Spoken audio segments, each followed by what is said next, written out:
आज हम आप लोगों को active voice change passive voice पढ़ाएंगे और एक्टिव वॉइस की परिभाषा क्या है, पैसिव वॉइस की परिभाषा क्या है। जब तक आपको परिभाषा नहीं आएगा तब तक आप एक्टिव या पैसिव के नियम नहीं सीख पाएंगे। मेन चीज़ होता है परिभाषा। देखिए एक्टिव वॉइस की परिभाषा क्या है। जब वर्ब द्वारा कर्ता सब्जेक्ट को प्रधानता दी जाती है, अर्थात जब सब्जेक्ट स्वयं कार्य करे तो वाक्य एक्टिव वॉइस में होगा। यहाँ पर जो सब्जेक्ट है, सब्जेक्ट स्वयं कार्य करे तो उसे हम एक्टिव वॉइस कहेंगे। लेकिन जब यहाँ पर क्या लिखा गया है, पैसिव वॉइस की परिभाषा क्या है, जब वर्ब द्वारा कर्म ऑब्जेक्ट को प्रधानता दी जाती है, अर्थात जब कार्य ऑब्जेक्ट द्वारा कराया जाता है या कराया जाए और उसका प्रभाव सब्जेक्ट पर पड़े तो वाक्य किसमें होगा, पैसिव वॉइस में। वॉइस कितने प्रकार के होते हैं, वॉइस दो प्रकार के होते हैं, एक्टिव वॉइस और दूसरा पैसिव वॉइस। बच्चों इससे पहले हमने आपको परिभाषा सिखाया था।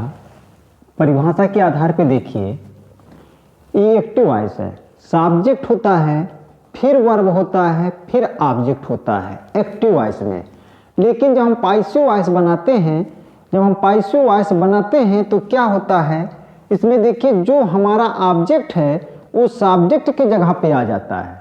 मतलब जो हमारा ऑब्जेक्ट है एक्टिव वॉइस में, वो ऑब्जेक्ट हमारा सब्जेक्ट बन जाता है। वर्ब में कोई परिवर्तन नहीं होता है, जैसे वर्ब ऊपर होता है वही वर्ब यहाँ पर होता है। फिर देखिए जो सब्जेक्ट एक्टिव में हमारा था वो हमारा पैसिव जब बना तब ऑब्जेक्ट हो गया। अर्थात हमारे कहने का मतलब ये है कि जो सब्जेक्ट एक्टिव वॉइस में था वो ऑब्जेक्ट बन करके तैयार हुआ पैसिव वॉइस में, और जो ऑब्जेक्ट हमारा था एक्टिव वॉइस में वो हमारा बन करके यहाँ पैसिव वॉइस में सब्जेक्ट तैयार होता है। अब देखिए यहाँ एक हम उदाहरण एग्जांपल दिए हैं एक्टिव वॉइस और पैसिव वॉइस कैसे बनाया गया। देखिए I write a book, I write a book, यहाँ पर है a book is written by me. कहने का मतलब ये है, देखिए आई यहाँ पर है तो आई को हमने मी में चेंज कर दिया, पीछे ले गए। देखिए यहाँ पर जो हमारा सब्जेक्ट था वो हमारा पीछे आ गया, जो हमारा ऑब्जेक्ट यहाँ पर है वो पहले आ गया। तो देखिए ये बुक हमारा जो है ये पहले आ गया, यहाँ पर देख लीजिए ये बुक पहले आ गया। फिर देखिए यहाँ हमारा प्रेजेंट इंडेफिनिट टेंस है। जब प्रेजेंट इंडेफिनिट टेंस होगा तो वो डायरेक्टली हमारा सिंपल प्रेजेंट में चला जाएगा। सिंपल प्रेजेंट का मतलब है इज एम आर में चला जाएगा। तो ये बुक जो हमारा था ऑब्जेक्ट के रूप में आया, वो पैसिव वॉइस जब बनाए तो हमारा सब्जेक्ट के रूप में आ गया। यहाँ पर देखिए प्रेजेंट इंडेफिनिट टेंस अगर है तो प्रेजेंट इंडेफिनिट टेंस का जब एक्टिव से पैसिव बनाएंगे तो सिंपल प्रेजेंट में चला जाएगा। और ए बुक के आधार पे यहाँ पर इज रखा गया है, क्योंकि पुस्तक एक है तो जब एक पुस्तक होगी, एक वचनकर्ता होगा तो उसके साथ इज का हम प्रयोग करेंगे। फिर देखिए यहाँ पर लिखा गया राइट, राइट को हमने थर्ड फॉर्म में चेंज कर दिया, राइट को हमने किसमें, रिटन में चेंज कर दिया, और बाई अपने पास से रख करके आई को मी में चेंज कर दिया। यहाँ पर देखिए जो हमारा आई था वो यहाँ पर मी बन गया है, और जो यहाँ पर राइट था उसको हमने रिटन में चेंज कर दिया। मतलब एक्टिव से पैसिव बनाते वक्त जो आपका वर्ब होगा, अगर प्रेजेंट इंडेफिनिट है या फिर पास्ट इंडेफिनिट है, तो जो हमारा वर्ब होगा वो वर्ब क्रिया के थर्ड फॉर्म में पैसिव वॉइस में बदल जाएगी, और बाई लगा करके जो यहाँ पर हमारा सब्जेक्ट एक्टिव में होगा वो हमारा पैसिव वॉइस में चेंज हो जाएगा। इसी तरह देखिए दूसरा ही सा ए बर्ड, यहाँ पर देखिए ही सा ए बर्ड हमारा पास्ट इंडेफिनिट टेंस है, और पास्ट इंडेफिनिट टेंस में देखिए ये बर्ड आया है तो ये बर्ड हमने आगे रख दिया। फिर देखिए यहाँ पर सा है तो past indefinite tense simple past में चला जाता है। जब सिंपल पास्ट में जाएगा तो ये वर्ड के साथ एक वचनकर्ता है, एक वचनकर्ता के साथ हम किसका, वाच का प्रयोग करेंगे। सा का थर्ड फॉर्म हमारा सीन हो जाएगा, और बाई लगा करके ही को किस में हम चेंज कर देंगे, हिम में चेंज कर देंगे। देखिए यहाँ पर हिम आ गया, मतलब ये जो स्ट्रक्चर हमने बनाया है, स्ट्रक्चर के आधार पे हमने यहाँ पर समझाने की कोशिश की है कि आपके समझ में आ जाए। यदि आप पाइसु वाय सदैव उन वाक्यों की बनती है जिनमें ऑब्जेक्ट कर्म होता है, अर्थात क्रिया ट्रांजिटिव सकर्मक होती है।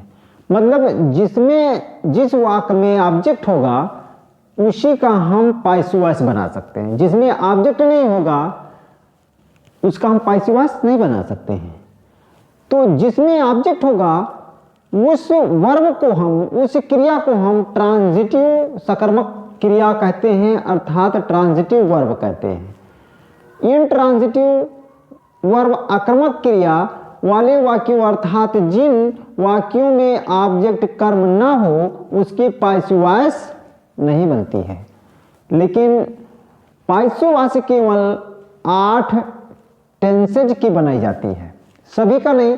मतलब आपने पढ़ा होगा कि टेंसेज 12 होते हैं और 12 में से सिर्फ 8 की पाइसु वास बनाई जाती है और 4 की पाइसु वास नहीं बनती है। जैसे यहाँ पर देखिए प्रेजेंट इंडेफिनिट जो होता है, प्रेजेंट इंडेफिनिट टेंस, तो प्रेजेंट इंडेफिनिट टेंस को हम किस में चेंज कर देते हैं, सिंपल प्रेजेंट में। जो सिंपल प्रेजेंट हमारा इज होता है, एम होता है, आर होता है। इसी तरह पास्ट इंडेफिनिट टेंस को हम किस में चेंज कर देते हैं, सिंपल पास्ट में, वाज, वेयर। इसी तरह फ्यूचर इंडेफिनिट टेंस को हम किस में चेंज करते हैं, सिंपल फ्यूचर में। भाई फ्यूचर में तो शैल विल पहले से ही लगा होता है, लेकिन क्रिया में कोई परिवर्तन नहीं होता है। जैसे आई वी के साथ हम शैल रखते हैं, उसी तरह अन्य क्रियाओं, अन्य सब्जेक्ट के साथ या प्रोनाउन के साथ विल का प्रयोग करते हैं। तो इसमें क्या है, जब सिंपल फ्यूचर में हम चेंज करते हैं तो शैल या विल के साथ हम वी का प्रयोग कर देते हैं। और प्रेजेंट कंटिन्यूअस जो होता है, present continuous simple present continuous में चेंज कर देते हैं। पहले से इज एम आर पहले से रहता है, लेकिन इज एम आर के साथ हम बीइंग का प्रयोग कर देते हैं। बस ट्रांजिटिव वर्ब और इनट्रांजिटिव वर्ब के बारे में जब सीख जाओगे तब आपको एक्टिव पाइसु बनाने में दिक्कत नहीं होगी। देखिए ट्रांजिटिव वर्ब अगर है तो उसके साथ में कोई ऑब्जेक्ट होगा, इनट्रांजिटिव अगर है तो उसके साथ में कोई ऑब्जेक्ट नहीं होगा। जैसे यहाँ पर देखिए ही राइट्स ए लेटर, हमारा जो राइट्स है ये हमारा ट्रांजिटिव वर्ब है। और यहाँ पर देखिए सिंस जो लिखा गया, सिंस के बाद कुछ नहीं है, तो यहाँ पर ऑब्जेक्ट जब है नहीं तो ये इनट्रांजिटिव वर्ब होगा। फिर देखिए यहाँ पर क्या लिखा गया है, एक्टिव वॉइस में ही रोड से लेटर। अब हम पाइसु वास में बनाएंगे। पाइसु वास कैसे चेंज किया जाता है, देखिए हमारा जो ऑब्जेक्ट है वो हमारा सब्जेक्ट बनेगा। हमारा देखिए ऑब्जेक्ट कौन है, ए लेटर है ना, तो ए लेटर को यहाँ ले लीजिए, ए लेटर हमने ले लिया। अब लेटर के साथ वर्ब कहोगे, कौन सा वर्ब हम रखें, तो मेन चीज ये है कि हमारा एक वचन करता है, ये लेटर मतलब एक पत्र है, एक पत्र के साथ हम क्या रखेंगे, इज।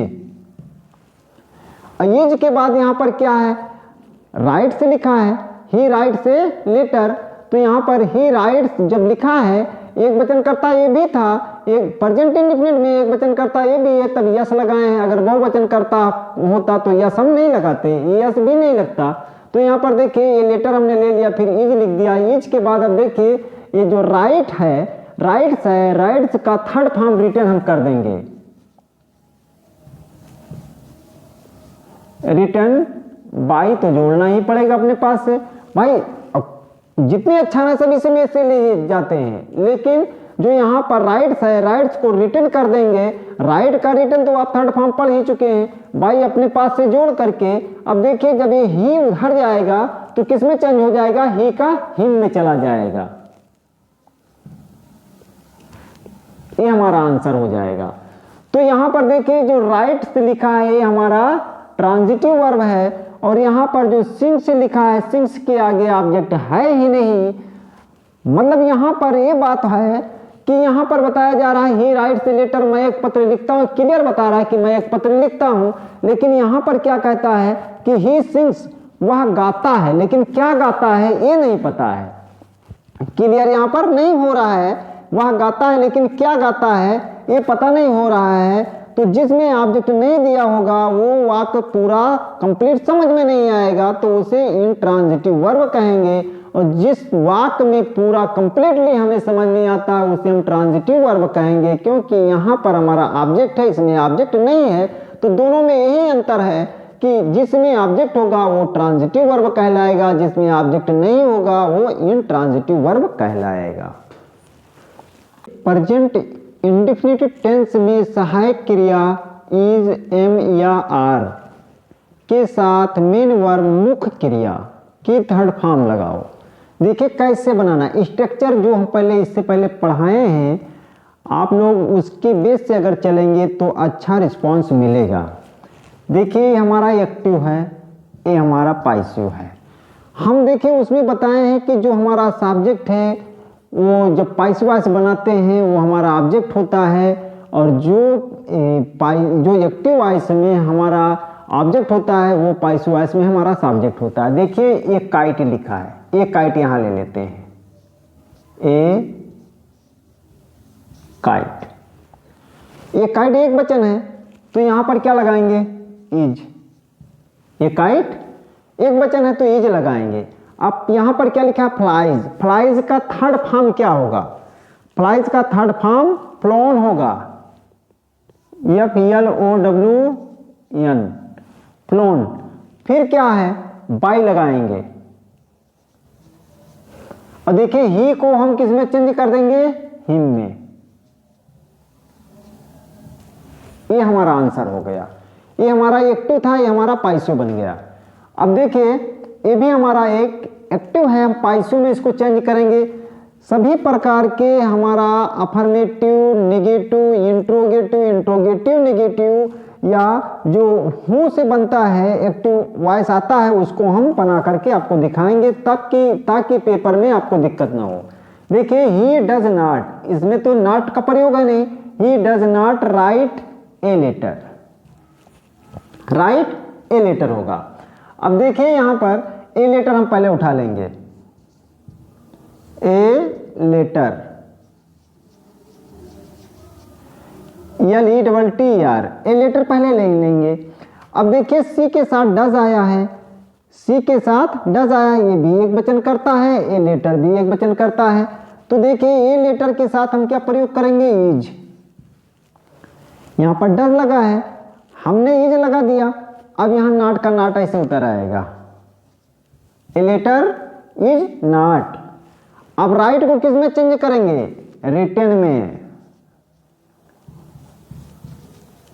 रिटन। बाई जोड़ करके देखिए सी को हर में हम चेंज कर देंगे, ये हमारा निगेटिव बन गया। इसी तरह तीसरा एक्टिव है हमारा, do you read the news paper, do you read the news paper. तो सबसे पहले हमको क्या करना है, यहाँ पर देखिए द न्यूज पेपर है, न्यूज पेपर एक ही वचन होता है, उसका बहुवचन नहीं होता है। तो यहाँ पर देखिए डू लगाया गया है, यहाँ पर द न्यूज पेपर है तो इसको इज लगा दो। भाई इंट्रोगेटिव तो इंट्रोगेटिव ही तो बनाना है, इज लगा दिया, द न्यूज पेपर कर दिया।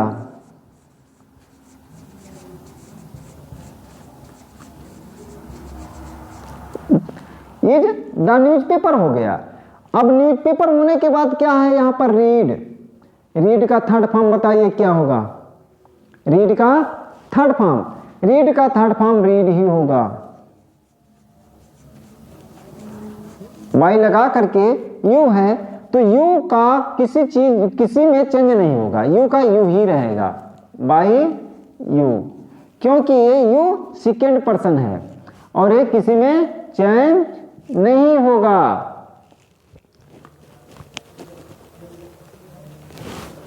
फिर देखिए question number 4, does Mohan not eat rice.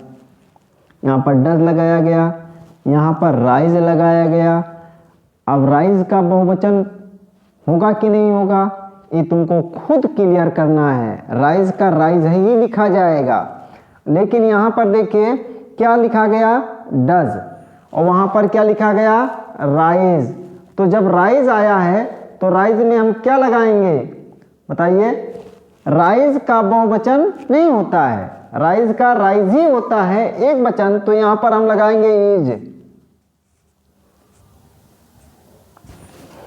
Is के बाद राइज, राइज के बाद नाट, नाट के बाद ईट का क्या होगा, ईटेन, ईटेन, फिर बाई लगा करके मोहन कर दो।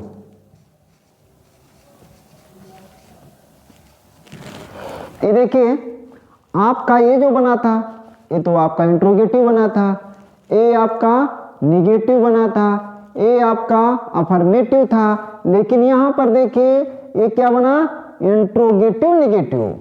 अब why do you beat your servant, क्या कह रहा है, why do you beat your servant. तो why do you beat your servant को हम क्या करेंगे, देखिए हमारा क्वेश्चन वर्ड व्हाई है तो व्हाई को पहले हम उठा लेंगे।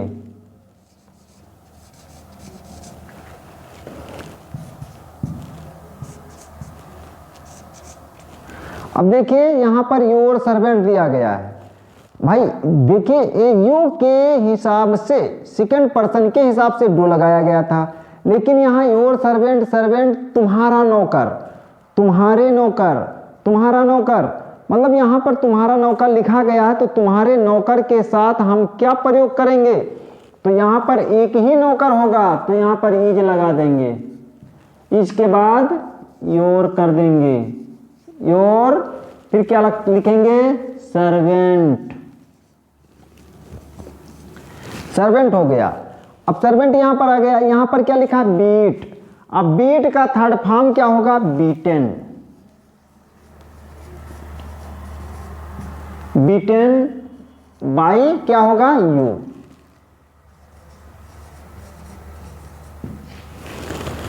देखिए ये हमारा जो इंट्रोगेटिव था इसमें वर्ब पहले आया था, ये हमारा इंट्रोगेटिव निगेटिव जो था उसमें पहले वर्ब आया था, लेकिन यहाँ पर देखिए जो हमारा ये इंट्रोगेटिव है इसमें व्हाट व्हाई क्वेश्चन आया है, क्योंकि इसमें पहले वर्ब नहीं आया है। इस तरह के जो वर्ब आते हैं उनको यस या नो में आंसर दिया जाता है, लेकिन इस तरह से जो वाक्य आते हैं उनमें यस नो का आंसर ना दे करके पूरा फिगर को बनाया जाता है। देखिए एक्टिव, एक्टिव वॉइस में दिया है हु मेक्स ए नॉइज, इससे पहले क्वेश्चन नंबर जो 5 था उसमें वाई पहले आया था, इसमें हु आया है, who makes a noise, passive voice कैसे बनेगी। देखिए इस तरह से जब वाक्य आता है तुम्हारे पास हु पहले लिखा होता है तो इसको डायरेक्टली बाई पहले लगा दिया जाता है। इस तरह से वाक्य जब आते हैं तो उसमें बाई पहले लगाया जाता है, जैसे यहां पर देखिए बाई।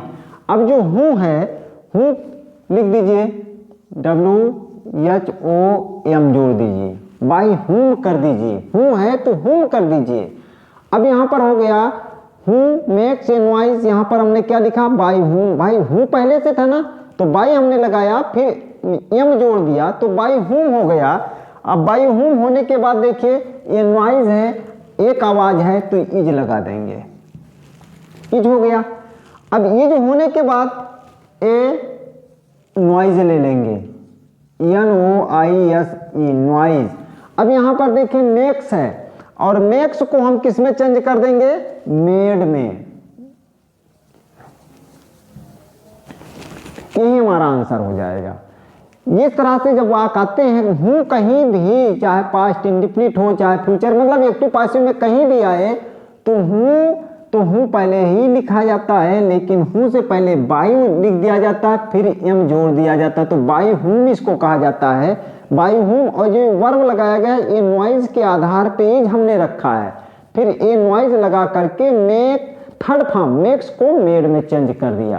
पास्ट इंडेफिनिट टेंस को हम दूसरे वीडियो में आपको समझाएंगे, और जैसे जैसे आपका पेपर नज़दीक आ रहा है वैसे वैसे वेरी इंपॉर्टेंट चीज़ बच्चे कमेंट हमको करते हैं कि सर इसका वीडियो बनाकर डालिए। जो बच्चे जिस चीज़ का कमेंट करते हैं वही वीडियो हम डालते हैं।